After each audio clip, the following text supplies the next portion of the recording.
Welcome to Chaurcey Board presents Blessed be the glorious name of the Lord our God forever and ever, and let the whole earth be filled with his glory. Amen and amen. This is an audio version of one of my articles available on my Total Life Insight website. The actual reading of the article is computer generated, so it is not my voice. Enjoy. Yours truly, Chaurcey. If you desire to read the article instead of listening to this video, please see the link in the description section of the video posting.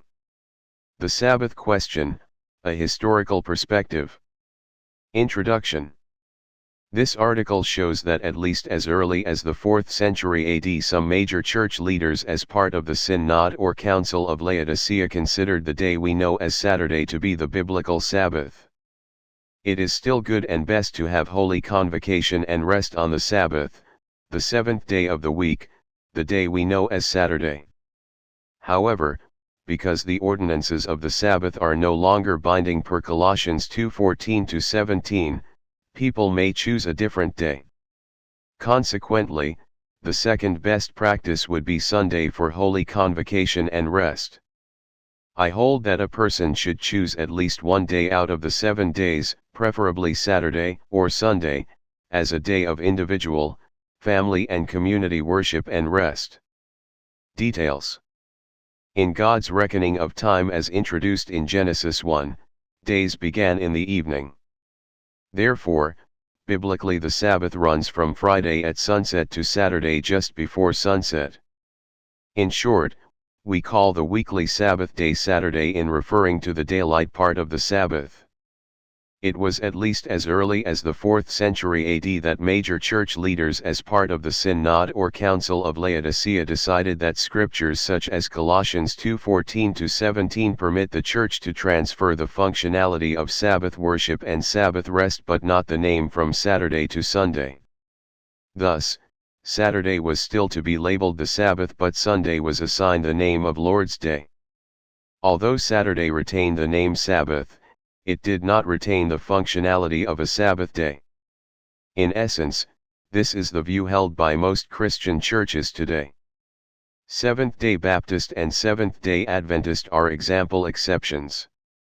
Whether or not Colossians 2 and/or other scriptures permit such is controversial.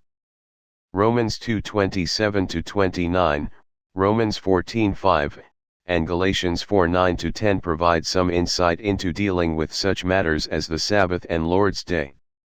Even though church leaders identified Saturday as the Sabbath, that does not mean they were correct.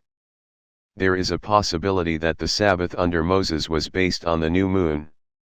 The new moon started each month and such starts were on different days of the week in some months.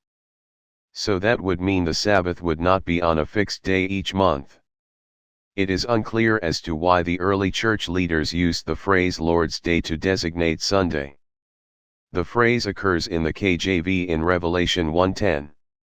However, one cannot conclusively determine Revelation 1:10 to be using the term generically or to be referring to the Sabbath, Saturday, or to the first day of the week, Sunday.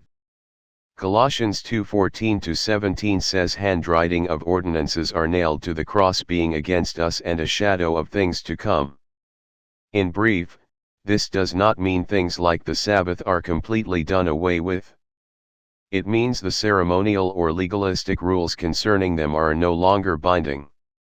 It is notable that all of the 10 Commandments except for the Sabbath, the New Testament writers explicitly prescribe obedience to them.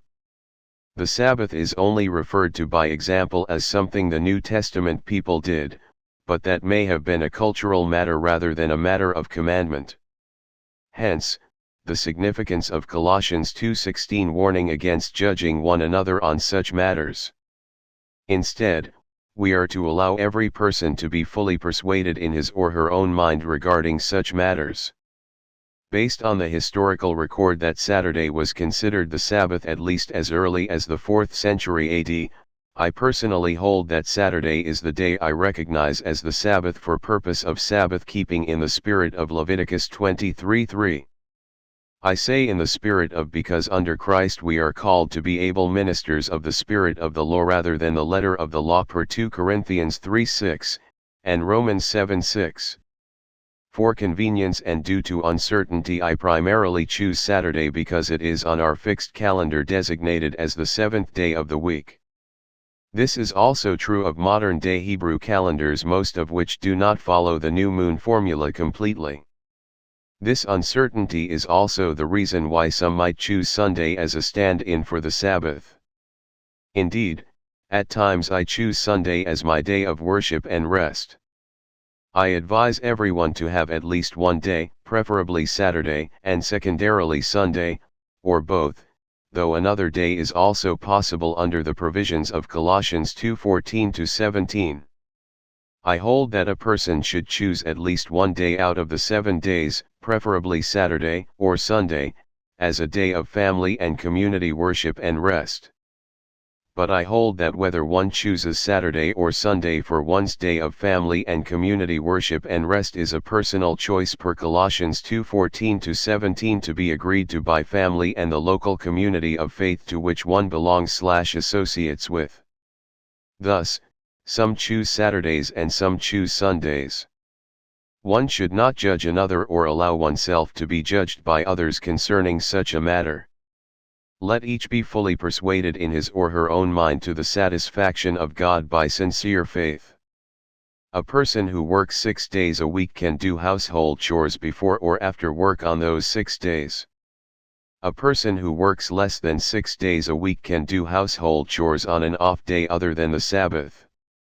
For example, a person off the weekend could have a Saturday Sabbath and do household chores on Sunday as best practice.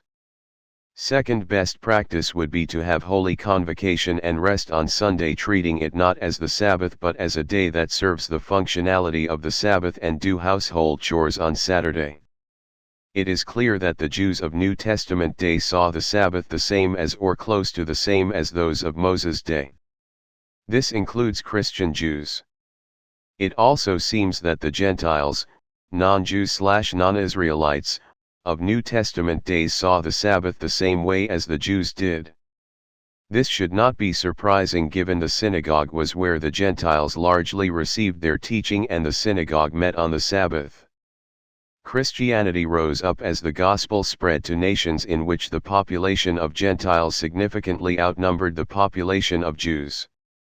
A different understanding and application of scriptural requirements begin to arise.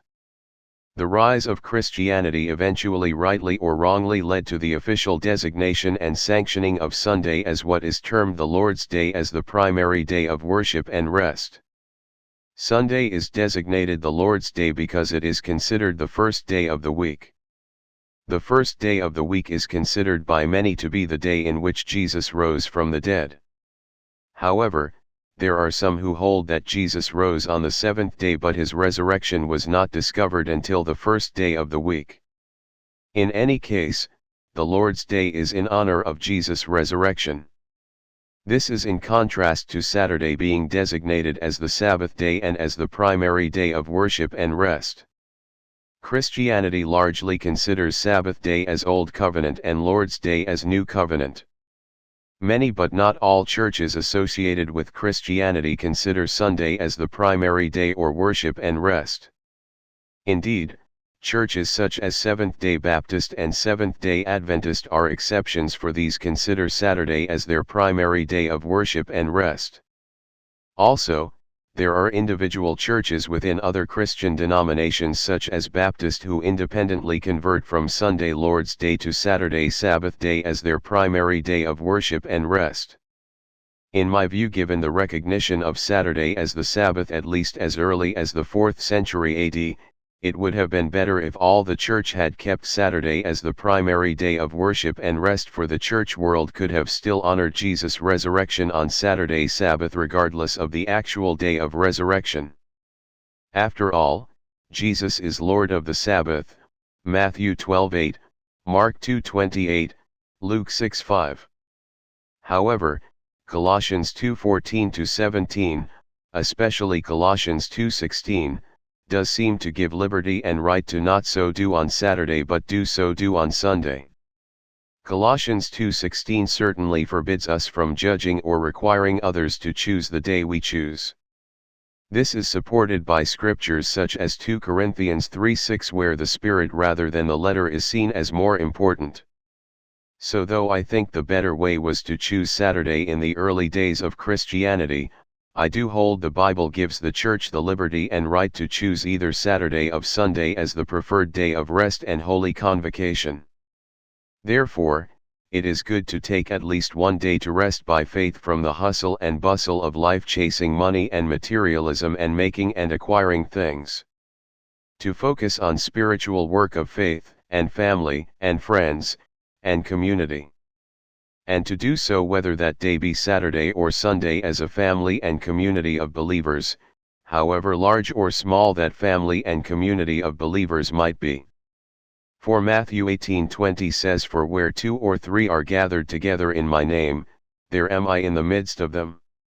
To not work 7 days a week on a regular basis is a matter of faith and trust that God will provide for oneself and family.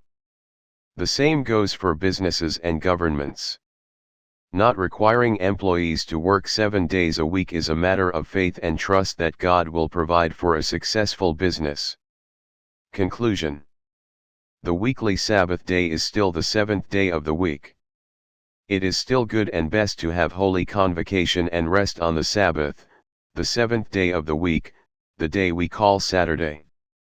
However, because the ordinances of the Sabbath are no longer binding per Colossians 2:14-17, people may choose a different day.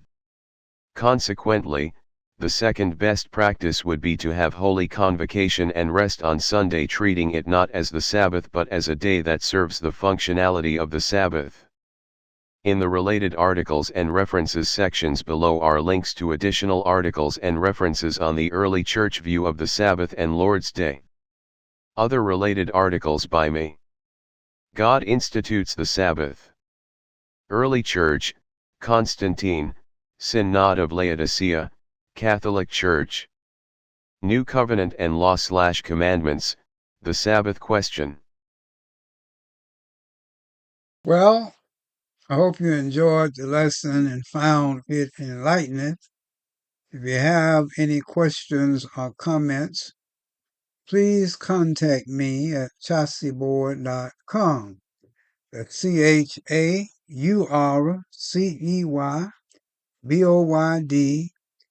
ChaurceyBoyd.com. God bless. Goodbye.